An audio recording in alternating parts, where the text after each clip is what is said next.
Guys, I have had somebody reach out for me to cover this story, and it is absolutely heartbreaking and it really deserves more awareness. Please listen. A Mississippi mom lost two of her sons this year to gun violence within less than a month apart. She lost two of her sons from being shot, both of them were, and it was weeks apart from each other. 14-year-old Cameron Horn Crook was shot and he died on March 25th of this year due to those injuries. Their mother, Violet Horn, was the one who had to call 911 to report that her son Cameron, pictured here, had been shot and he was unconscious. So in March of this year, 14-year-old Cameron was driven from a friend's home in Brandon, Mississippi, across county lines, and he was shot multiple times.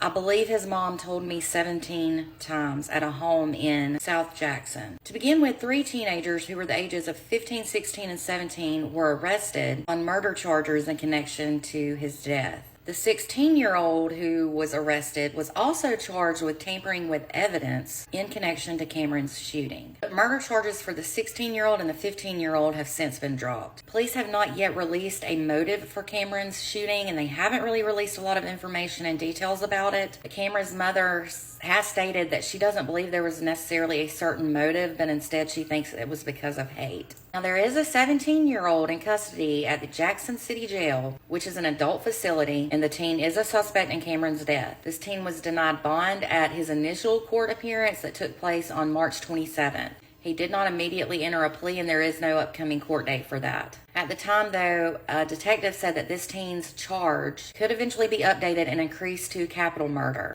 and that carries the possibility of the death penalty if convicted. I don't have as much information on Cameron's death as I do his brother's death.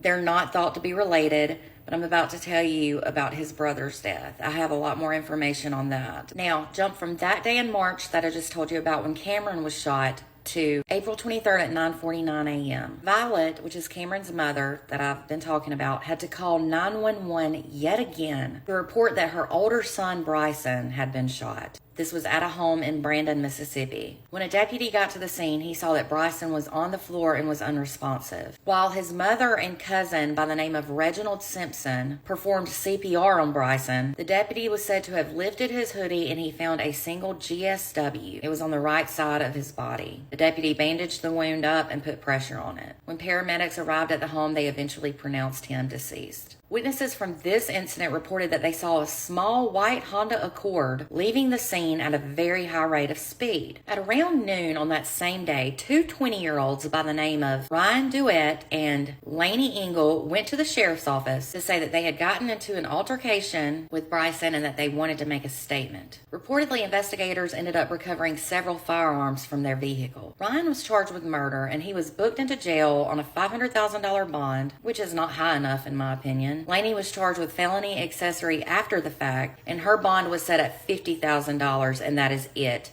That is way too low. She ended up being released from jail the next day on April 24th, and she waived her first appearance in court.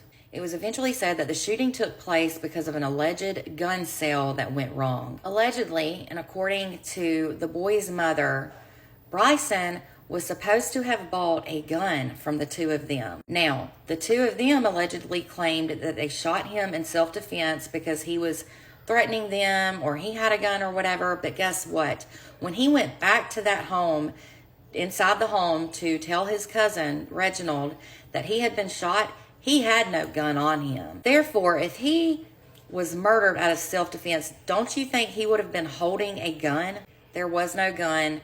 Furthermore, he had no money on him. He always had money on him, according to his mother. Explain that. So he was the one allegedly trying to rob. It just doesn't make sense. It was said that he was supposed to buy the gun from these two 20-year-olds. Well, why didn't he have that gun in his possession? Why didn't he have money in his possession? Like if he was trying to rob something, he would have gotten the gun and still had the money. He had neither. The sheriff's office ended up taking two firearms from the residence that he was killed at on that Tuesday. One gun allegedly belonged to the mother and the other belonged to the cousin, Reginald. Now let's talk about Reginald, Bryson's cousin. He ended up being detained after he was said to have gotten distraught and belligerent after the news of his cousin's death and the subsequent execution of a search warrant. When the sheriff's office came back to the house, which was said to be about 45 minutes later, Violet, the mother, asked why they were arresting the cousin. She was told that they didn't have to tell her a thing. In her house, right after both of her sons have passed away, she was treated like crap, allegedly. And guess what? There was no arrest warrant, but he was indeed arrested because he was bonded out the next day. But there was no arrest warrant for him. Another thing that's really messed up about the county, which it was Rankin County who is performing the investigation for this, is that when they did the search warrant, they had Bryson listed as an unidentified black male who had died, even though his mother was there and had already identified him. Y'all, I'm just going to say this. Violet has been through hell and back. I can't even imagine losing two children like that within a matter of weeks from each other, almost a month. It's terrible. She has said that Hinds County has been pretty good. They update her. Even if it's 2 a.m. in the morning, they'll call and let her know something.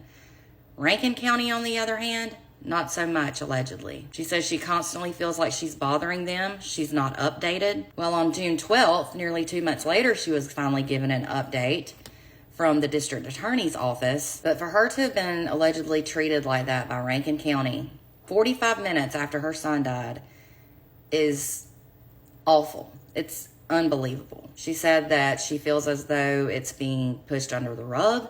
She has been told not to post on Facebook. She is getting justice for her boys. She wants to know why this happened and what really happened. Again, as I said, both of the boys' deaths, they're not believed to be connected. It is an ongoing investigation, allegedly, supposedly, but she needs answers. Y'all, I don't share GoFundMe's a lot, but I fully 100% believe that this GoFundMe is warranted. It is needed. But Miss Violet, their mother, has a GoFundMe. She has been out of work. Can you imagine losing two children? And she's got, I believe she said, 3 more that she's having to raise. So she's having to be a mom on top of losing 2 of her children like this. You can imagine she's having to stay out of work. She did work. I want to say she had just gotten a new job she was training for online for when this happened. Please, if you feel led in your heart, donate to her. I don't post GoFundMe links normally, but I'm going to post this one in the comments section. This woman deserves every penny, and she deserves answers. She needs justice. The whole family does. Please share and repost this video and get the word out, so hopefully they'll get a move on it.